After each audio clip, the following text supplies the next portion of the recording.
So Apple announced new iPads. So yeah, let's talk about them. All right, so Apple started their Let Loose event with the Apple Vision Pro recap. It's a very small recap, but what I gathered from it is that Porsche is partnered with Apple to use the Apple Vision Pro so someone can actually look at the car virtually. And what they can do is maybe look at the car in their color, or maybe look at a certain model of a car that they don't have in person or at the dealership. So that's actually pretty cool. And I would like to see how that actually works. Apparently, doctors are also using Apple Vision Pro to help them, and also filmmakers are using the Apple Vision Pro to help with the editing process. So that's actually pretty cool, and it's actually good to see a little bit of an update. I'm expecting more of an update with WWDC, but for now, that's all we got for the Apple Vision Pro. All right, so now we're moving on to what was actually announced for iPads. Apple started off announcing the iPad Air, 11-inch and 13-inch. The 11-inch iPad and the 13-inch iPad Air, you're gonna have new options with these iPads. So if someone wants to have a smaller regular size iPad, they can go with the 11-inch iPad Air. But if someone doesn't need that extra power that comes with the Pros, but still wants a bigger screen, they can go with the 13-inch iPad Air. And that's actually a very, very good option, especially for people that just can't even afford the Pros or just don't need that extra capability. 13-inch, 11-inch iPad Air, very, very nice. I, for one, am someone that likes the bigger screen. So me personally, if I was going with one of these, I would go with the 13-inch. So another change with the iPad is that the camera is no longer on the top side of the iPad. It's going to be on the horizontal side. If you have the Magic Keyboard or something and you're using FaceTime, it's going to be the optimal position. And most people would prefer to hold the iPad this way than this way. So having the camera on the side here is actually very, very nice. And I welcome this change because I don't know, I didn't really like the camera up here. It didn't really bother me, but when I use my Magic Keyboard and I'm FaceTiming or something, you can see that my camera position is a little bit tilted to the side. So now not only do you have the option to buy the iPad Air in two sizes, you have four colors. I mean, the four colors are okay, they're not the best. I do feel like the colors are still a little bit too muted for something that's mid-level. I think that they should have a little bit more vibrancy to the actual iPad Airs, just like the regular iPads. I feel like the regular iPads have very, very nice rich colors, and I think that the iPad Air should have something similar, or at least a little bit close to that. Not only do you have a size upgrade and a camera upgrade and all that, you also have a new chip upgrade. The iPad Air is now going to be equipped with the M2. Not the M2 Pro, not the M2 Max, not the M2 Ultra, none of that, just the regular M2. I don't have a problem with it because it is the mid-size iPad, and a lot of people will be buying this for regular usage, note-taking, maybe playing a few arcade games, Apple arcade games. But the M2 being on the iPad Air is very, very nice, especially for the prices of these iPads. I mean, it's actually pretty decent. But I want to touch on prices a little bit later down on the video regarding the iPads.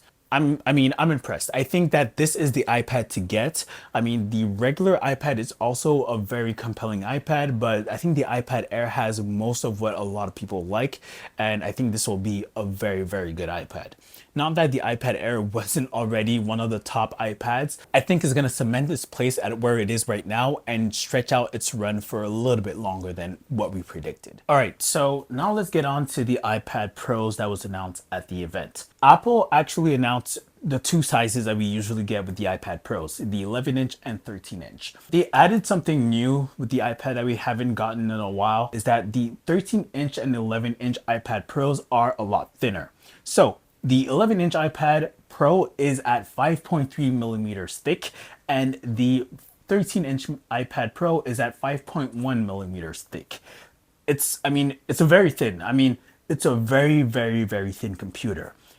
But my thing is, I don't think people really want the iPad to be thinner. I'm very, very excited to see Jerry Riggs' video on the new iPads and see how easy it is to bend them. But I don't know who told Apple that we want thinner iPads, because I think this is actually thin enough. And this is the 2021 iPad. This is the A12Z iPad. So this is very, very thin. I don't think we need any more thinness with our iPads. But regardless, we do have other upgrades. We also have better screens. So we have the OLED screens on the iPad now, but we have a new screen technology. And with new screen technology, we have new titles and names for that technology.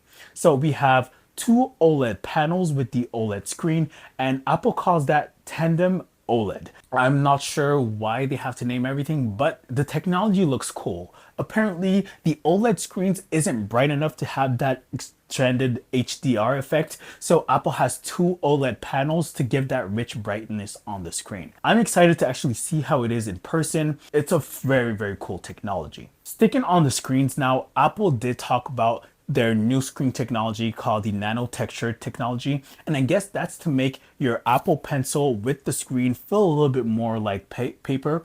So with this iPad, I have the paper-like screen protector, so if I were to write on it, you can feel the friction and it doesn't slide on the screen. Another thing with that, it just feels a little bit better to write on. So if you're writing or drawing or something with your iPad, you would want to have that nano texture screen.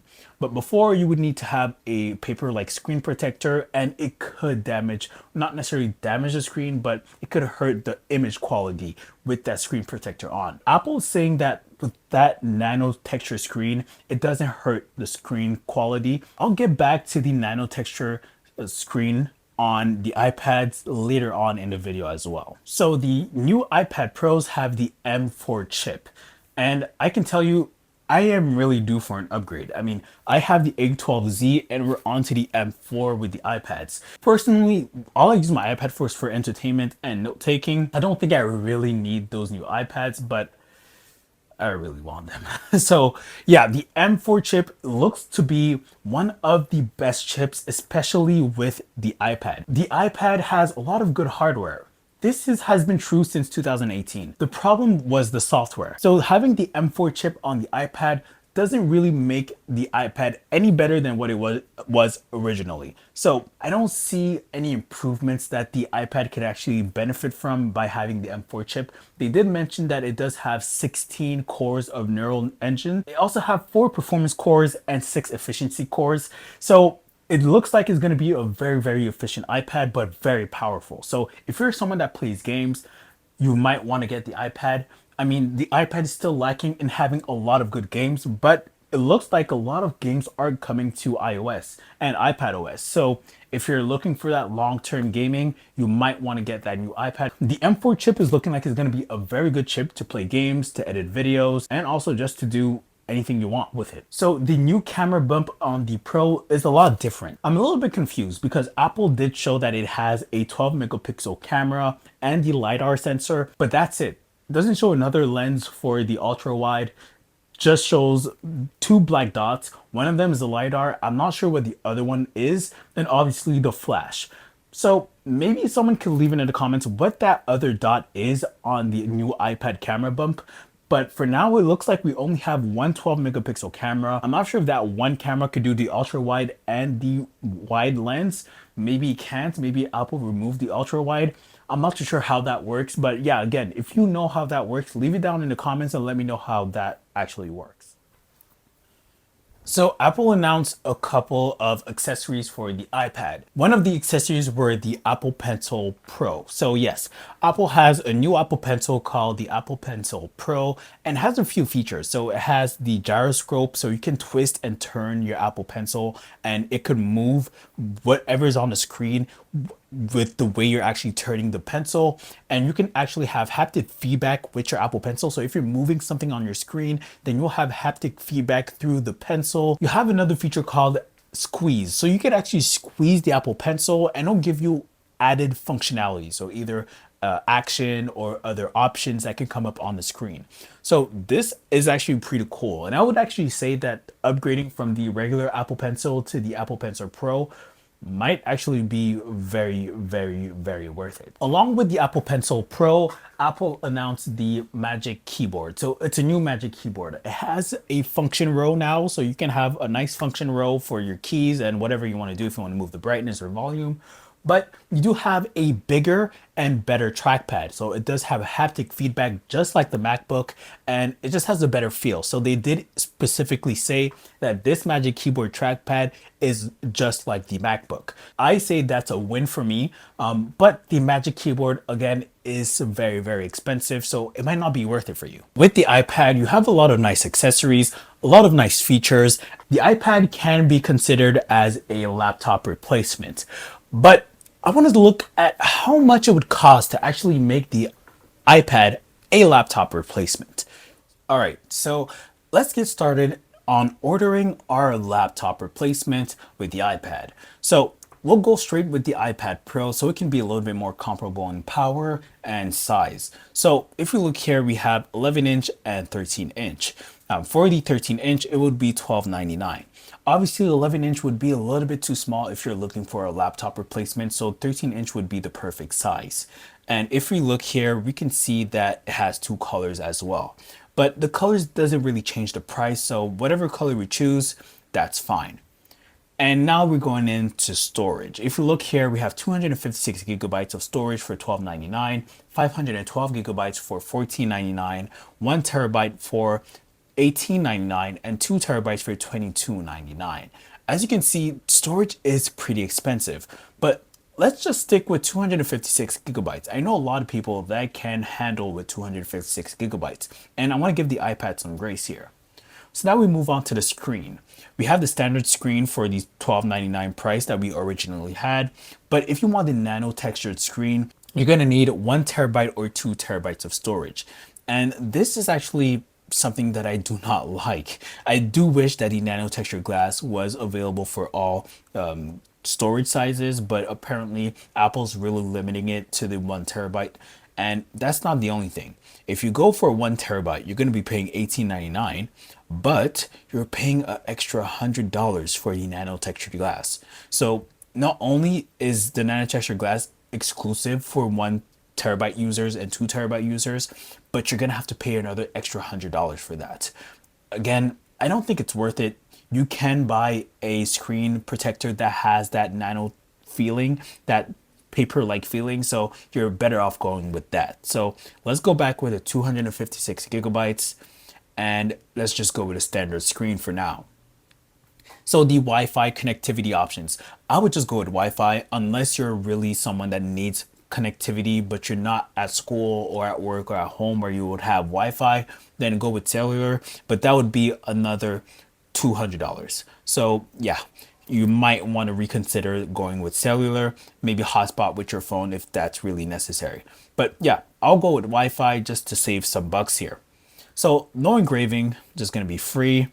And we do have the new Apple Pencil Pro. So the new Apple Pencil Pro is going to be $129. So you're going to have to add $129. If you're using the iPad as a laptop, then you might not need the Apple Pencil. But if someone wants to do drawing or taking notes, then you might want to get the Apple Pencil. So let's add the Apple Pencil in for now and say no engraving.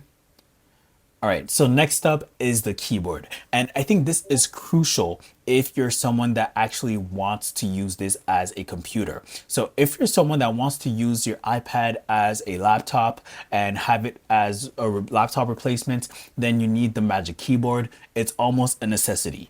And it's going to be $349 USD. So you click on that, choose whatever color you like, save that. Then we see here, do we have a trade-in? We'll say no for now. Then we look, the price would be $1,777. That's absolutely insane. For comparison, the 13-inch MacBook Air with the M3 chip and 256 gigabytes of storage would be a lot cheaper. It would be $1099. So yeah, is it actually a laptop replacement, or is it just a different style of computer that might be more expensive? That's something we're gonna have to talk and see about. So yeah, I mean, I want to know, is the iPad back? I mean, I might get my hand on one of these and review it. If you guys want to, I can review one of these iPads. Obviously, I'm not really looking for an iPad. I do have my A12Z iPad that I bought in 2021, and it's still amazing. I don't really need much, but hey, I might get one of these new iPads and see how it's actually improving. But let me know, is the iPad really back, or does Apple need to do more to bring the iPad back into the fold? I think with WWDC is gonna maybe make or break this iPad because the hardware has been good for years. This event just improved the hardware even more. What we really need is better software. And with WWDC, we're gonna have to really see what Apple is gonna bring for the iPad. This has to be one of the biggest WWDC for Apple because they have the Apple Vision Pro, they have AI, and they have the iPad to worry about. So yeah, this year is going to be a big year, but yeah, leave it down in the comments what you think about the new Apple event. And should I get one of these iPads to review? I might just do it, but yeah, leave it in the comments. See you guys on another video. Peace.